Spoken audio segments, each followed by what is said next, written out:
Okay, good afternoon and welcome to Shulchan Aruch Yomi. Today we did the penultimate daf in Yevamos, penultimate siman in Hilchos Tefillin. Um, I was noting that I like this word penultimate. What does it have to do with it? What is the meaning of this word penultimate? Why is it so special to be second to last? So, I try to tie it to my own life. It's two words: penultimate, penultimate. As we were talking about Hilchos Tefillin is reminiscent. It's supposed to be reminiscent of Cheshbon Nefesh. That's why we wear them to remind us to do Cheshbon Nefesh all the time. And one of the ways when you're doing Cheshbon Nefesh, you probably want to take a pen to paper to write down what's going on. It helps you solidify in your mind what decisions you made, what decisions you have to make, pros and cons. So you want to take a pen a lot of times in your hands and write down some of these things just to get clarity in front of you. The pros versus the cons when you're making a big decision, let's say. So penultimate, second to last.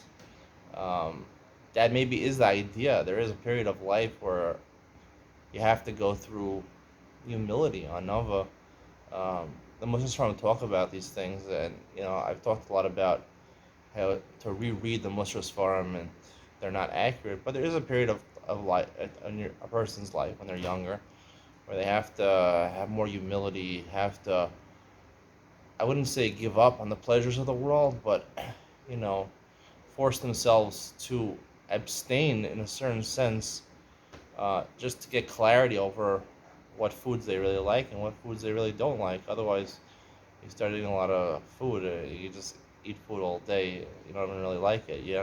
And you lose that ability to have that refined sense of taste. So when you want to be, the idea is when you want to be humble and you want to walk in the back of the crowd, you want to sit in the back of the shul, don't sit in the very back. Sit in the penultimate seat, penultimate, second last. Don't make yourself the last. You can make yourself the zero.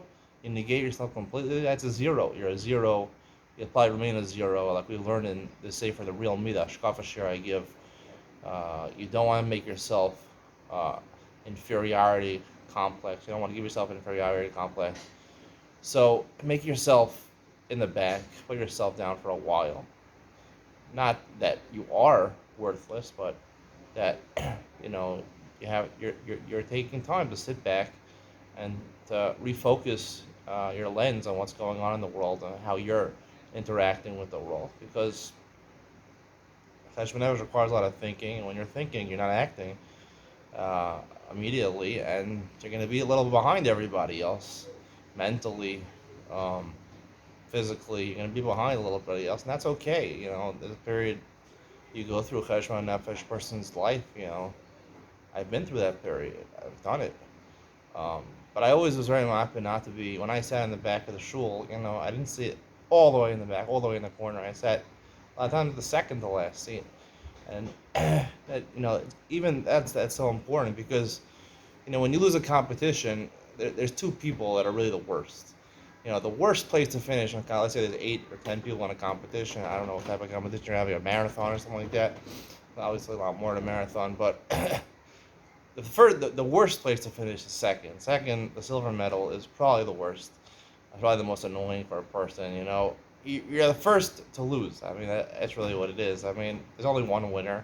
You're the first to lose. I don't know how much silver is worth these days. You go to the Olympics, get a silver medal. Probably not going to help you so much. Um, and the second worst position is to be dead last. To be dead last, I mean, it's pretty, humiliating for your career or whatever you're doing to be dead last. I mean, you're dead. You're dead last. Uh, but to be penultimate is not so bad. That's why they created a word penultimate. Second to last, you save yourself. You're not second, and you're not last. You're second to last. Anyway, that's what I have to say about penultimate. So we keep on resurfacing. So I thought I'd give you a little bit of hashkafa about that word, or the meaning of the word, the true meaning of the word. Let's get into this Mem Dalet. It's a short one. That's why I let myself talk a little bit over here. This is 44. Isser Shena B'Tefillin. We mentioned a couple times you're not supposed to sleep while wearing your tefillin. Halacha Allah. Kol zman she'atefillin barosho b'zro asher lishon b'hem afilu shein asarai. Whenever the tefillin on your head or on your arm, either one or both, You can't even sleep a temporary sleep. What's considered a temporary sleep? Like it's a nap, let's say. You can't even take a nap. Elam hiniach aleihem sudar. V'lo haisei mo isha yashvem shenas arai. You have to put something on them, put a handkerchief over them, because like we said, if you end up going to the bathroom with your tefillin on, you're defecating, you're supposed to cover them, because you have a shin and a dalit, or shin, at least a shin on your tefillin, that's holy. You're not supposed to see it. And you only do this when your wife is not with you, and your wife is not taking a nap with you, because if your wife is with you, a concern you might come to be together with your wife. To do that in tefillin would be usher.